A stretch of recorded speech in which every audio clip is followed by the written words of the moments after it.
animation, as I Dave understand Gilbert. it. That's the Watch It Die guy. Because we were trying to remember his first name. We were like, you said like Ron Gilbert. Like, no, it is Gilbert, but it's not Ron Gilbert. That was the Monkey Island guy. Right. Okay. So for back.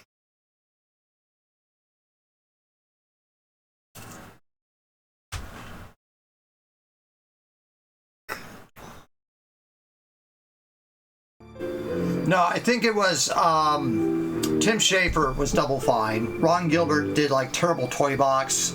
So that was Thimbleweed Park, and of course Return to Monkey Island.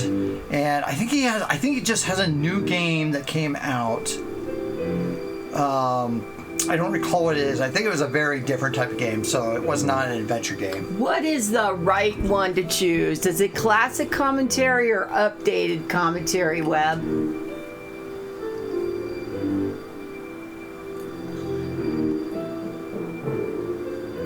Enable both. Okay. Okay, thank you. Thanks, because I really wasn't sure. I obviously haven't. Hello, this is Dave Gilbert, and welcome to the commentary track for Blackwell Legacy. This is the voice you're going to be hearing babble at you throughout the course of the game. And if you ever get tired of me talking, or if I'm talking too much, or you just get sick of the sound of my annoying voice, you can just hit any key on the keyboard, and I will dutifully disappear and shut up. To start with, I guess I just want to thank you for purchasing the game. That's really cool of you. You're keeping me in coffee and stuff while I write these games. All right, Dave. Bit of history, I guess. This game originally started as a freeware game way back when, 2002, 2003. It was a game called Bestowers of Eternity, and it was quite a bit different. It starred Roseangela Blackwell, and it involved Joey to a lesser extent. And I never actually finished the game. It was never complete, but I released it anyway and slapped a really lame to be continued at the end, and kind of ended on a really bad, nasty cliffhanger, which had everyone really, really annoyed at me. But people really seemed to like the game, and so earlier this year, when I was thinking about making episodic games, I thought about Bestowers, and I thought it was well suited to an episodic format because you have two characters that you could, relate to, you could follow throughout the series. And there was a nice backstory that could be revealed over time, and since they were investigators, each game could be another investigation. So I thought that worked out well. So that's a bit of history for you. That's how this game got started. Kind of sounds like Unavowed. Anyway, I hope you enjoy the game. Or rather, I hope you did enjoy the game, because I do recommend playing the game first, because I will be giving stuff away. So if you want to avoid evil spoilers and you haven't played the game, I suggest you turn this commentary off. No, that's okay. Otherwise, click that new game button and we'll begin. All right. This is Dave Gilbert. You have activated the 5 years later commentary track for Blackwell Legacy. It has been obviously 5 years since I released the game, and since I've been upgrading and revamping the game a little bit, I thought it would be a good opportunity to hop on the mic again and voice any additional thoughts now that so much time has passed and other Blackwell games have been released since I made this game. A little bit of warning, if you have the original commentary active, you're going to be hearing my voice a lot, so just to warn you. Other than that, I will be interrupting you as you play, so let's continue on. Yep. I have talked with Dave a little bit because he uses Adventure Game Studio for a lot of these games, maybe all of his games. And I have helped port at least a dozen AGS games to the Mac. And a very kind of key thing I was working on last year was updating the libraries to trigger Steam and GOG notifications and the integration with each of those platforms on the Mac. And the libraries that were out there were from 6 years ago, so they were getting kind of old. We're working with the most modern libraries, and also needed to get them updated so it would work on newer Apple processors. So I have talked with Dave a little bit about that, and a guy he works with named James that has helped work with some of the ports on his side, and so I worked with James a little bit as well to get these various updates going, and so that's been cool too. So Okay. Oh yes, Ron Gilbert is Terrible Toy Box, and his new game is Death by Scrolling that was just released last week. Okay, yeah. I think I read a small little blip about it. I don't recall much about it other than it just was not an adventure game, so it's something different. And I think for some people, at least kind of recognize like, hey, it's a different type of game. It's not going to be for everybody, but. Toybox mentioned Sam and Max neurons activated. What does that mean? Oh, well, there's the Devil's Toy Box or something like that we played. The Devil's Toy Box. Okay, gotcha. Yeah, and there's this talk about the episodic games. I'm not seeing quite as much of that these days, but it definitely seemed to be a thing like King's Quest 2015, a number of these Sam and Max games. It's okay. I was just making sure that it's ready. So there were some of these. We talked about that. Unavowed, I could see as an episodic game because it is sort of like little cases. Mm-hmm. And so that's kind of interesting from that point. I'm not sure how much I liked or didn't like episodic games like with the King's Quest 2015. I think we played some of those the moment they came out and others kind of waited, and I think there's a certain part of me that just wants to kind of go and play through the game all at once if I can. But Dispatch, Skunk Copy remastered all Sam and Max recently. Episodic format is rare though. Dispatch, yes. Episodic superhero workplace comedy video game where the players manage a team of ex-superheroes as dispatcher.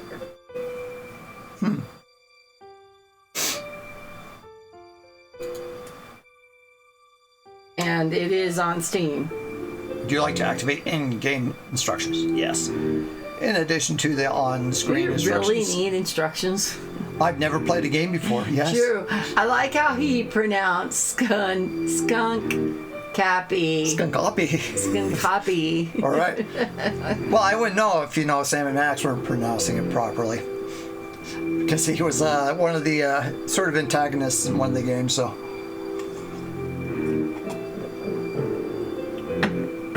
We did play Sam and Max Hit the Road. You've done it, I think, a number of years ago, and then I think we replayed it. And we do have where is that version? Oh, here's our new version.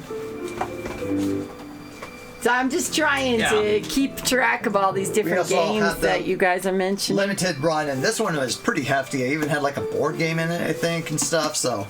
Because we showed off almost all of the original LucasArts games I had. So we had Escape from Monkey Island, Grim Fandango, LucasArts Collection 1 and 3. And that's pretty much... Oh, and Curse of Monkey Island. I think that's about all the LucasArts games I initially had. But I do have we have the Monkey Island Collection, Hit the Road, and Loom. And I think they also had the Zach McCracken and the Mind Benders. That one I have not played. I think that's one of the last few of the LucasArts games Death by Scrolling. that I have not played yet. We have played through quite a few of those, like the Indiana Jones games, Sam and Max, Monkey Island games. Yeah, I think we've done all the Monkey Island games at some point or another. Sam and Max Hit the Road is his Medicine Hat's favorite It's game. great. It is really good. It's so much fun to play. Yeah, I know Steve Purcell greenlit up a lot of merch, and there was a VR game. I'm not sure. And there was a VR game, but I'm not sure about the future of Sam and Max. Yeah, I would love to see another Sam and Max game. We have like he has it in him to do it, but yeah, we have a huge comic book warehouse in our city, and when I went there last time I had a number of different things I was looking for, and some of those were saying if they had any of the original Sam and Max comics, but they didn't. No, there was even a 3-part episodes or issues for Space Quest, but they didn't have any of those either. So Gizlick said, "You're a loser. I mean, an intern temporarily hired by the freelance police." All right, we're going to start day 1. I'll be right back. and let the comments run, as long as it doesn't bother you. I made a very small change to this opening scene. Originally, Rosa walked in from off screen. She walked in from the right, stopped where she is now, and then she delivered her lines and tossed the ashes off. And I decided to change that and have it start with her already standing there looking out. It's a very minor change, but it's effective because now, originally, it was Rosa walks in, delivers her lines, and it just seemed very quick. She didn't take a moment to reflect. She just sort of walked in and did it. And this way, who knows how long she's been standing there looking out over the water. So it kind of gives it a little bit of a more softer edge. She's a little bit more reflective, and you sort of start in media res. You don't know why she's there. So it's just a very, very tiny change. And I've spent all this time talking about it, but I think it was an effective one. So, I guess this is it. Years of watching and waiting and hoping, and it comes down to this. Do I love you? Do I miss you? I don't know for sure. I hardly know you. But you're the closest thing to family I've got, and I suppose that's something. Goodbye, Auntie. Wherever you are. This is, of course, the Brooklyn Bridge, which connects Brooklyn to downtown Manhattan. Oh, okay. And what a view, man. What a view. What a great way to start the game off. You can't actually do what Rosa just did. There is a second level to the bridge below this one. So Rosa actually just poured her aunt's ashes onto oncoming traffic. That's something I chose to ignore just because I love this view so much. And it was a nice way to open the game. The guy who drew this picture, his name is Chris Fimo. He's the second background artist who came on board kind of towards the end. Tom Scarry kind of got this demanding full-time job and wasn't able to do the exteriors. And I actually had to run out to the Brooklyn Bridge and take this picture because there wasn't I tried looking online for a nice reference picture, but it didn't have what I wanted. There are a lot of pictures taken of the bridge, but not a lot of pictures taken of the view from the bridge. So I actually had to trudge out there and take the picture, and Chris drew it from that. That's pretty cool. Yeah. That's actually pretty cool information. The guy who did all the sprites in the game, his name is Ian Schleffer. He did Rosa's walk cycle, and there's something really perfect about this walk cycle. She just walks, she's very kind of hesitant and aggressive at the exact same time. And I can't exactly pinpoint how it works, but it works. So, good work, Ian. I don't know how you did it, dude, but you did it.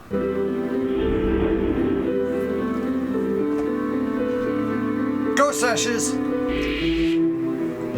Watch It Die Games presents a game like Davi Gilbert, David, starring Rebecca Whitaker, Abe Goldfarb, with art by Ian, Tom, Chris, music by Peter Cresser. Messin had how loud is the sound going on? Yes, there better be a blue mug in this game. Yeah, I'm just a little on our end. Yeah.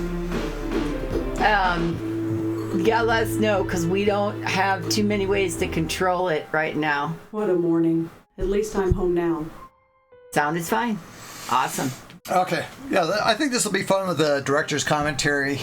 So one thing I did during October, I love the Halloween season, so I watched, some movie or show every single day. That got kind of tiresome, but the movie I watch every October 30th is the original Crow from 1994. And this last time I watched with the director's commentary, and it's fun just hearing all these little tidbits and just even Dave talking about just the small little change he did for the intro and stuff. And in this game, why. Not the Crow. Yes, the commentary is interesting. It actually kind of Winkers was watching with Chad as well, and I was kind of worried about her reaction to the movie because I find it disturbing in quite a few of the scenes, and so I was kind of like, but the commentary kind of dulled some of that impact of the shock and awe of the movie, of the Crow. So I thought that was a good way to do it, actually. So we'll see how this game goes. I think you'll learn a lot, and it might interrupt though when we need it the most. Yeah. So but last night we did watch Abbott Costello meet Frankenstein. Yeah, we watched. Even though that's still November, it was on Svengoolie, and Yeah. it sort of goes along with that. We also watched Abbott and Costello Meet the Mummy, but I think the Frankenstein one was a better movie. I had to watch Abbott and Costello Meet the Invisible Man, if that's available There as are bars well. over the windows. I'm not getting in that way. Yeah, that type of place, The huh? windows look into the lobby of the building. There are bars over the windows. I'm not getting in that way. A little stopwatch is interesting, so can we leave? I'm going to talk to the guy. The map screen was hard to design because 3 of the locations were fairly close to each other, and one of the locations was far away.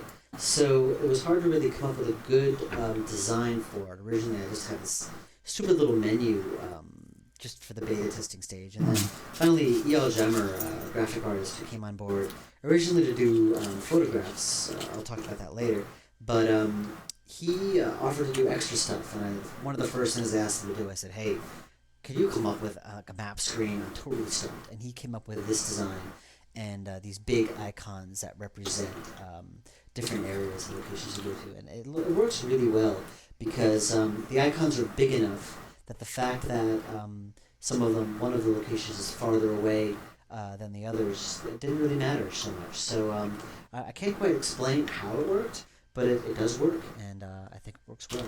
The first major change, and really the only major change that you've probably noticed already if you played the original version of this game, is that I have replaced the original voiceover actress for Rosa with, her name was Sandy Chen. I've replaced her with Rebecca Whittaker, who plays Rosa Blackwell in the future installments. And there are a number of reasons why I had to switch actresses. Short version, Sandy no longer had the time, so I had to go with someone else. And I, at this point, having worked with Rebecca for so long, I think it's been about 3 years since I started working with her, she is cemented in my head as Rosa. And I really debated for a very long time whether it was a good idea to go back and replace Sandy's lines in Blackwell Legacy with Rebecca.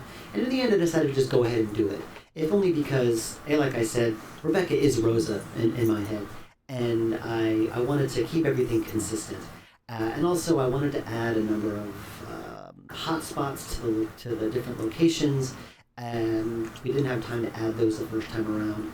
And I wanted to do some little edits to her lines, little minor things that would have required us to re-record it anyway. So in the end, I brought Rebecca back, and we re-recorded it. Interesting. Yeah, that's one of the big challenges with doing voiceovers, is that if something needs to change or you need to add something, or the voice recording wasn't done properly. Okay, Mess, that we'll see when you return. Okay, yeah, you still need to do all that. So for those games, especially if it's a lower budget game or indie developers if you go without doing voices, it makes sense. And then there's even some that they can be, such a huge game that trying to do voice acting would just be really It's the front expensive. door. I've never seen this kid before in my life. Gotta shank him. Give me your cigarettes, kid. Hi there. Hi? So who are you visiting today?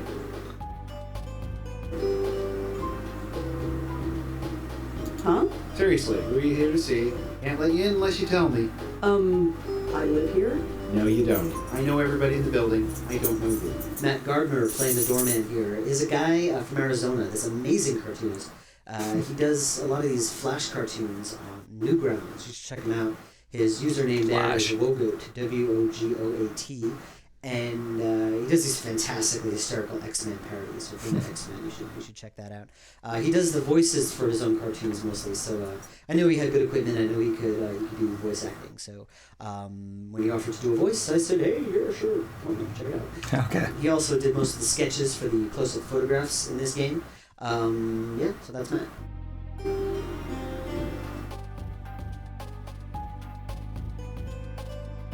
Well, that's interesting. Flash. Who the hell are you? Jim Burdo. All right. Jim, where's the regular doorman? Geez, where have you been? He's on strike. He's what? Strike. All the building servicemen in the city are doing it. Union rules or something. I stepped in to help because I know everybody. How come nobody told me? Notices were posted all over the building. I put them up myself. If you lived here, you'd have seen him. Who pays attention to things like that? Well, that's not my problem. How long is the strike going to last? I don't know. Could be a couple hours or a couple days, depending on whether they reach a settlement or not. I don't know the details. Really, I live here. Nice try. I know everyone in this building, and I don't know you. Sorry. I've lived here for 5 years. I don't know you, How come Jimbo. I've never seen you before? I have no idea. Maybe she Doesn't comes in matter. at If you night. lived here, I'd know you. That's all there is to it. Listen, I really live here. 4th floor, number 4E. 4E.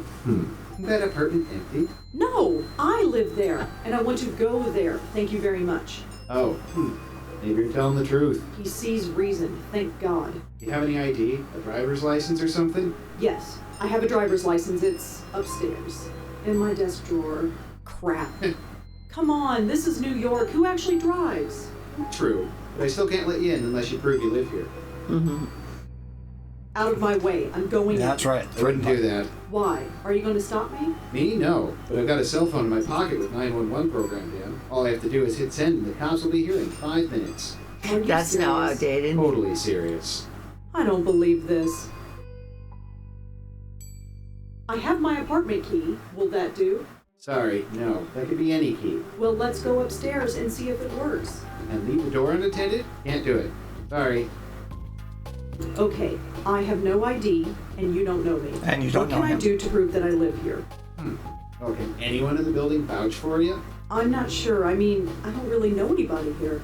How long have you lived here again? Be quiet. Not all of us are social butterflies. Okay, whatever. Hey, what about Nishanti Sharma? He could vouch for you. Who is this Nish?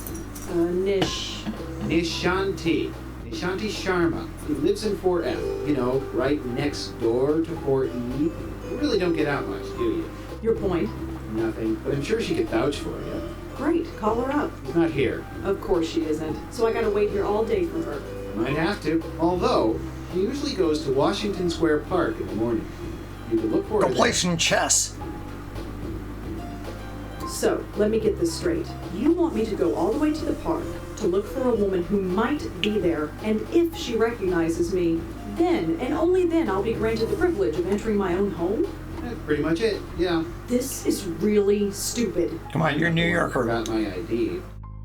The Flash cartoons, that was ages ago. I wonder if there was ever, if any was ever ported to HTML5. I wouldn't be surprised if there have been people who've done developments, especially with HTML5 improvements with Canvas and CSS and things along those lines. I know, like, we played Peasant's Quest, which was a Flash game, and fortunately that one still can work. I don't know if somebody did something else to be able to get it to work, but it's kind of neat. Please, I've had a really tough morning. I need to get home. Sorry, lady. Rules are rules.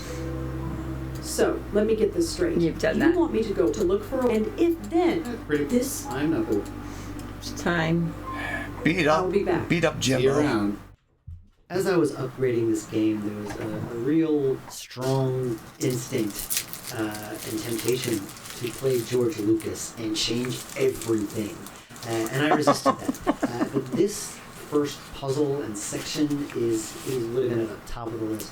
I was worried that when I started this commentary, a lot of it would be me just going, what was I thinking, and apologizing live. And this is one of them. This was not the best way to kick off a series with this very arbitrary, very gamey puzzle. And at the time, my way of thinking was, well, Rose is she's this very socially recalcitrant person, and this is kind of a way of forcing her out into the world. Which, yeah, as a character study, it works. But as a game, it's a very annoying puzzle. And it's the first thing you do in the game, you're told no. And one thing I've learned about game design and making games is that you want the first couple of actions to feel rewarding. And you want to feel good about the stuff you do. And here, there's just brick walls thrown at you no matter what you do, like within the first 2 seconds of playing. I mean, And that was bound to frustrate people. And I would have designed this completely differently if I could start over. But I didn't change it, because I think that would have been ridiculous to completely change everything. So I kept it as it was, and I'll apologize in this commentary. Okay, so now you can learn about what she's doing. Oh, shit, gun. A gun. A letter, not a gun. Dear Dr. Donald Quentin, Bellevue Medical Hospital, New York, New York. Miss Blackwell, my name is Dr. Donald Quentin, and I was your aunt's primary physician here at Bellevue Hospital. I've seen to your aunt's needs since she arrived here 25 years ago. Please accept my heartfelt condolences for your loss. Feel free to visit my office at any time. I'm sure we have much to discuss. Sincerely, Donald Quentin, MD.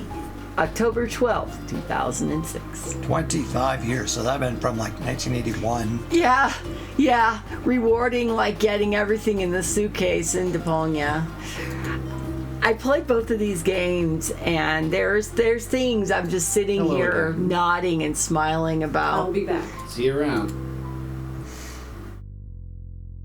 I haven't done that. I with did Deponia. like Deponia. He hasn't played Deponia either. There was a time when it was me doing like the newer adventure games, or what was newer than what Chad was playing, if you will. Well, when did this come out? 2006 or something initially? So Yeah, but that's newish for me. oh, I just realized it's now November. Sucker candy eating peanuts, walnuts, This hazelnuts, is not a test. peanuts. This is your emergency broadcast system announcing the commencement of the annual purge sanctioned by the U.S. government. AC White Raven! Mike scared the tar out of us. Well, for some, if you're have nut allergies, it's not a big deal. Except you still can't have any nuts. AC White Raven, Washington Square. stay away from the nuts. It's been a while since I've been here. Still looks the same, I guess. Although the dog park is empty. I wonder why. This was a real place. Washington Square is a real park. And this dog park does exist. And it's usually a lot busier than it is than you see now. There are usually lots of little dogs running around. And I have lots of fun memories of this place. There was a dog, my friend's dog that I was looking after a few years ago.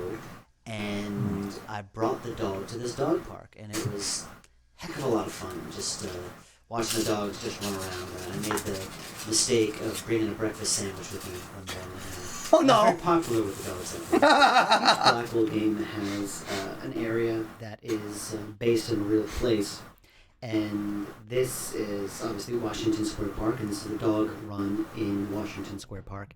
And it's funny how most of the locations that are based on real places, and I took Hang care on to, a like, second, get when you get photograph on this. references for the artists, they have all changed since their debut in their game. This area of Fear Washington not Square the Park dark, is my friend, completely different now. and let the The feast entrance is on the street begin. side of the park. This area is all fenced off. They renovated the park last year, and it's, for the most part it looks the same, but the dog run is completely different. So you can no longer go to the park and see this image, which is a shame. But Interesting. you can play Blackwell and virtually walk through Washington Square of years past. AC White Raven, I have something for you, but the music is really loud here. So ready, AC? A peanut sat on a railroad track. His heart was full of flutter. Along came the big train Please and note, dog walking park is peanut close to butter. Reese's peanut butter cup, little mini one. The dog park is empty. It's another one to get caught in your mind. This is kind of cool that Dave is yeah. obviously from New York City, Right. And a bunch of his games, like Unavowed, I believe was New York City. His newest game, Old Skies, which I did purchase, I think, pretty much on day one. We haven't played it yet. That also is based in New York City from some of the bits I've seen. And this is also New York, Please of course. note. the So dog park is empty. I didn't There's no reason even to- realize these were actual real locations. So that even makes it kind of interesting. But yes, I have a song for everything that AC. You just have to know me more. Yeah, I think that makes sense. Now Uh-oh. I'm getting a stress headache. I Uh-oh. need to get home. There is a slight selfish aspect to writing a game or a story or a film that takes place in a real-world location, especially when it's your hometown or your home city. And that is, you get to include locations that you really love. And this place, Washington Square Park, man, it's just... I love this place. It's right by NYU. You get all the kids there. You get all the kids meaning college kids. You get all the political rallies, the musicians, just all sorts of life just flows through this place, and it's just a great place to go and hang out. You know, sometimes when things get busy or hectic, I would sit down on a bench. I'd look at this exact view that you're looking at now, just munch on a sandwich, drink a cup of coffee or something, and just watch the world spin by. This is my home right here, and I'm very happy that Chris Fimo managed to get it right. I really wanted to stress the fact that I wanted this to be accurate. That arch in the background, that fountain, they're so iconic to Washington Square Park and New York in general. So I'm glad I got to include this. Wasn't Washington Square Park also the name of the park in Louis in Gabriel Knight? Gabriel Knight 1. Oh, are you talking about the one with the cross? Yeah. I thought that was... No, I think it was something else, but Maybe I'll have to look it up. But I was thinking it was Washington Park or Washington Square Park or something like that too. It's interesting. I mean, it could be It's technically something. in another town. but I know what you're talking. Same The one where there's kind where of like the four different drummers screens, and stuff are there. where you and, get a yeah. beignet or something. Yeah. Okay, I like that where he's talking about the story where he goes to the dog park and he has a sandwich. It reminds me of a place I used to work was very dog friendly, and so sometimes people would bring their dogs into the office. And one guy had his dog named Charlie Dog, and it ate somebody's lunch. When I look at this picture, I see a photograph like that. They used a photograph to make the background. And my More obligatory first safe on fire. Anfang. Okay, let's go on. Exit. Okay. Trash can. I'm not untying the dog's leash. Nishanti would kill. Wait a minute. What? How did you get Nishanti? What are you talking about? What are you talking Okay. about? He's wearing one of those extendable leashes. I don't think so. Did we find Nishanti? I'm not untying. The dog's leash is tied to the trash can. All you did was walk that That's way. her. I recognize her from my building. Okay. Nishanti Sharma, was it? This is going to be awkward. This, again, is one of those moments I wish I thought a little bit more carefully about when I made the game 5 years ago. As a character study, I think it works really well. And a lot of people hated this moment, and I can't blame them. Here, Rosa is trying to speak to Nishanti, but she is too shy to interrupt her in front of all of these people. And that's a very Rosa thing to do. It's totally understandable. But as a gamer, as a player, wanting to do something and being told no, being told not by the environment, being told no not by other characters or by the environment or even by the game, but by the character that you're playing. Your avatar is saying, no, I can't do this. I'm not going to do it. And it just creates this immediate disconnect between the player and the character that I think was a very bad thing. If I was redoing this now, I would come up with something different. It worked as a character study, and a lot of people liked that for what it was. But I think as a game device, as an actual game, I did think it failed. And so, again, I was new. This is my first attempt at a commercial game, so hopefully I could be forgiven. All right, there's nothing wrong with Mel singing AC. Yes, Webb. Chad flexing it with his German. Yeah. Dust him. Always saves as Anfang. Yeah. Always. It would be Anfang, right? Because F is V and... So, okay, anyway. Yeah, I do have a minor in German, but I got that 25 years ago. So it's I do. Duolingo is great though in refreshing my memory in German, many other languages I've been studying as well. Spanish, Japanese, Italian, Welsh, Portuguese. Splat. That's perfect. Now, if we would have gotten Chad instead. All right, let's move it on. There she is. I don't blame her. You shouldn't interrupt her. Look at her. She's probably bussing. And so she's probably, or isn't that what they call it? Busking? My next door Busking? neighbor, apparently. She's playing some sort of flute. Good thing Anfang doesn't use any umlaut. Exactly. I'm not sure. We're on a PC, so I'm not sure how to We wouldn't type even in be the able umlaut. to do umlaut on a But PC. I know how to do it on a Mac like keyboard. Word, I could do it in Word. Yeah, on a Mac keyboard, I know how to do that easily, at least muscle memory. And on, a mobile phone, just press down on certain letters long enough. I actually had one of my German professors from university, when he would type in like certain characters, he would actually type and like hit down the Alt key and then some number combination. I was like, that's really inefficient, but it's probably how you had to do it on Windows 90, It was also 25 years ago. Excuse? I'm hoping the keyboards are better now. People, they're all staring. Which does make bend is whether or not the German keyboard would actually have the umlaut It does. built on Yeah, it. you have several different keys. They're more like on the right side. Got it. And the Z and Y keys are also swapped. Got it. Otherwise, most of the other letters are correct. I think French keyboards, are, instead of QWERTY, I think they are AZERTY or something. Or something along those lines. Okay, so when you do something with that dog, I don't think so. I'm not untying the dog's leash. Nishanti would kill me. All right, here I go. Hello? No. Okay, that didn't go so well. I just need so to work Gizlek myself up says to it. it's quartzu. I don't know if they. Okay, and a U with a...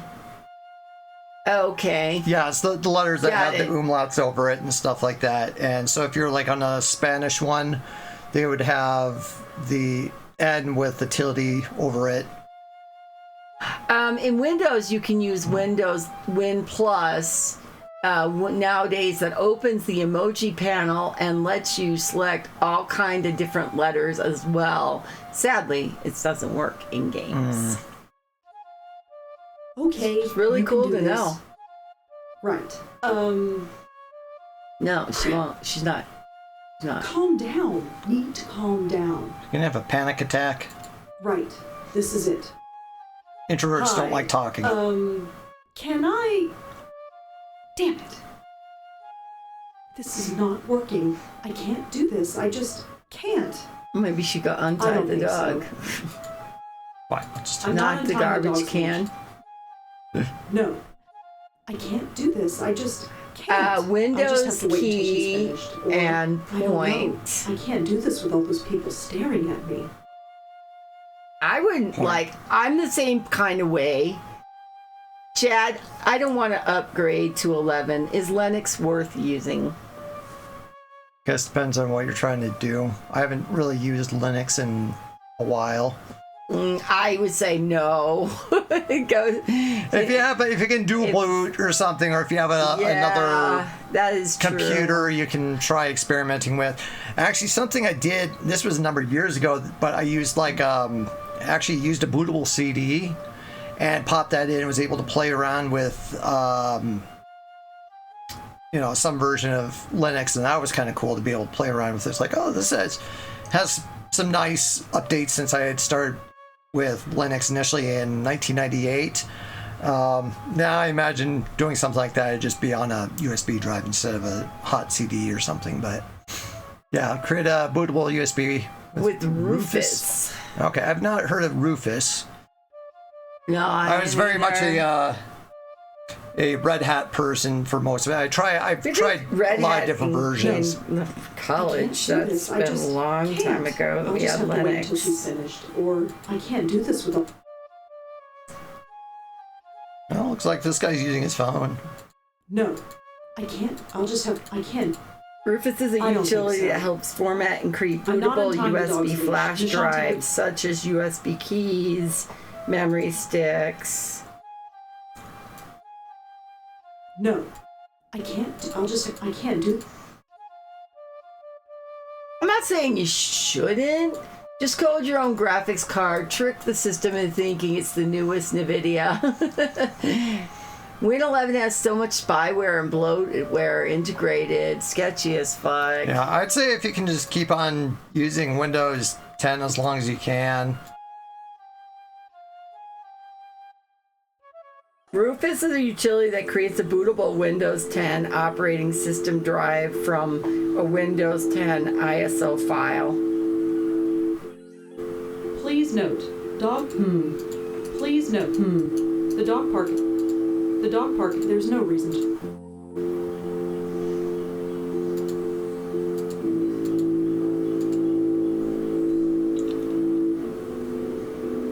Yeah, Windows 11 is bloatware. Yeah, I think the primary reason we have it right now is because she got a new computer.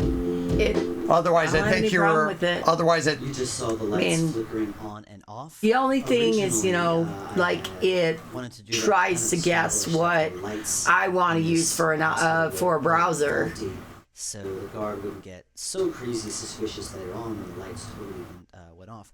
And originally, this room had the lights flickering randomly as you wandered around, and I kind of liked that. Although I realized when I started getting more graphical elements in, the door opens and shut, you know, the guard fiddling with the antenna and all this stuff, that it just got to be much more complicated than I had originally wanted it to be, because the light levels wouldn't match. I do an animation for the door opening, but the door opening would be for the lit room, and then the guard animating for the radio. And that was also for the lit version of the room, and switching back and it just got way too complicated. And eventually I decided, forget it.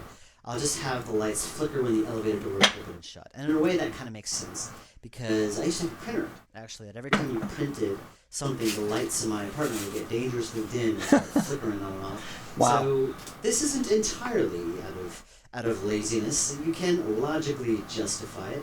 So I hope I can be forgiven. Anyway, try mint cinnamon or Zorin if you are mainly doing office things and surfing, or Bazite for gaming. I've heard of Mint. There's, of course, lots of different Linux or Unix type things like Debian or whatnot. I'm primarily a Mac guy, which was based off of a BSD version of Unix underneath it all, so. Just a small transistor radio. Transistor. It's the security guard for the hospital. Some small keys. One of them is labeled FB. I assume that means fuse box. It says that this floor is undergoing renovations. That explains a lot. I'm not stealing stuff from the hospital. Good point. Totally. I don't think I need any of these keys. Yes, you will.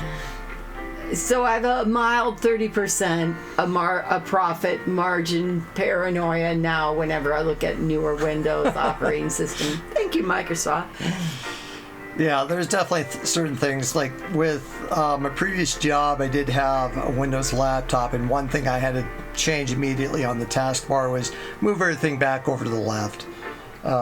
There's definitely usability reasons why having like the start button or start Perl or whatever name they want to give it now in the far left corner is better, because if you're having stuff that can move around, your muscle memory is not there, or just say go to the bottom left corner, which is one of the reasons, like with the Mac and the toolbar always being at the top, that you can just move your mouse all the way up to the top, and it makes it more usable that way. It makes sense. I've gotten used to it. It doesn't even bother me Blackwell anymore. while she was here? Nope. Doesn't ring a bell. She was in temporary care? No, she was in long-term. That's a whole different floor. This is the floor for temp patients. I see. Alrighty. So what exactly happens here on the temporary ward? It's just that. Temporary. Most insurance plans only cover a 2-week stay, so this floor is designed for a high turnover rate. That's why the doctor's offices are usually down here.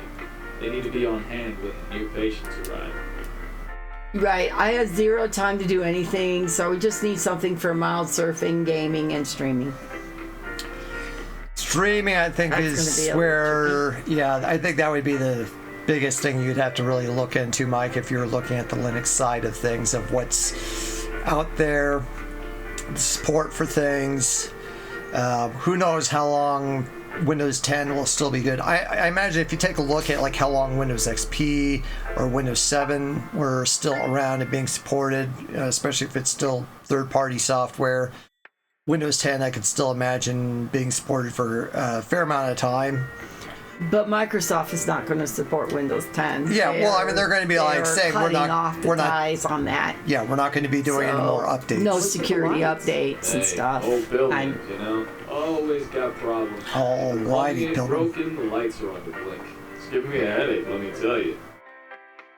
I'm here to see Dr. Quentin. Is he expecting you? I've got this letter right here. Okay, looks legit. Go right in. His name's on the door, you can't miss it. Francisco Gonzalez, you might recognize from Shiva.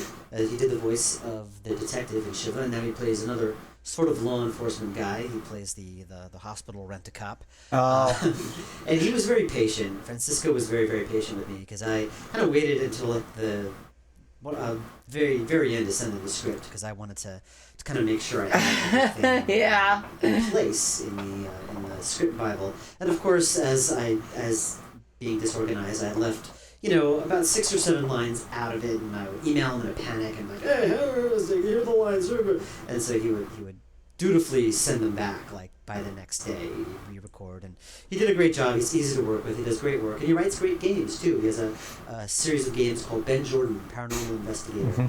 He goes under the name Grundislav Games. He calls himself Grundislav on the internet. I think he's up to number 6 or 5 or 7. This is old. In the series. So he's so prolific, it's very hard to keep track. So Ben Jordan, Francisco Gonzalez, Grundislav Games. Check him out. Thanks. Okay, that's neat, because... Come in. Dr. Quentin? Yes?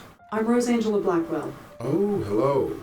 Come in. Rosangela, that's interesting. Dr. Quentin, who I now should call Dr. Backstory or Dr. Exposition. Again, another what was I thinking and apology moment. Rosa has a very complicated backstory. She's got her aunt and grandmother and all that stuff, and that needed to be related to the player in some way. And I did that through this doctor and the letters later. I'll talk about those letters later. And I think this was a really bad way of handling it. The one thing I've learned over 5 years of making these games is that info dumps, especially big info dumps like this, are bad. Number one, they're boring, especially in an adventure game like this, because the characters don't move or do anything. So having all that information being thrown at you when there's nothing interesting to capture your attention, it's just bad design. And also, so much information is being thrown at you during this very boring thing, so you're not processing it very well, and you miss it. It's not a bad game. I mean, redo things. I think he's being really hard on himself. I would have figured out a way to parcel all this information out a little better over the course of the game, so the player could have processed it better. Which I didn't do 5 years ago when I made this game. I have learned since then. I make a point of not doing this now when I make games. Again, my first game. Good insight. Kind of unfold as his goal, but You got my letter addressed. Yes, I did. Good. My condolences on the loss of your mother. You might recognize the voice of the Doctor as the same guy who did the voice of Rabbi Zelig in the Shiva. And the guy behind the voice, his name is Joe Rodriguez, and I know him from my improv group. And Joe is such a funny guy. Man, this guy, he's so funny. I can't even explain how. He's just really funny. But he's got this great baritone, as you can hear. And I wanted the Doctor to have this kind of very calm, maybe even slightly clinical but deep voice, and I knew Joe. Don't do it, Mike. So, he lives kind of far away from me, very far. The streaming is a problem. So, If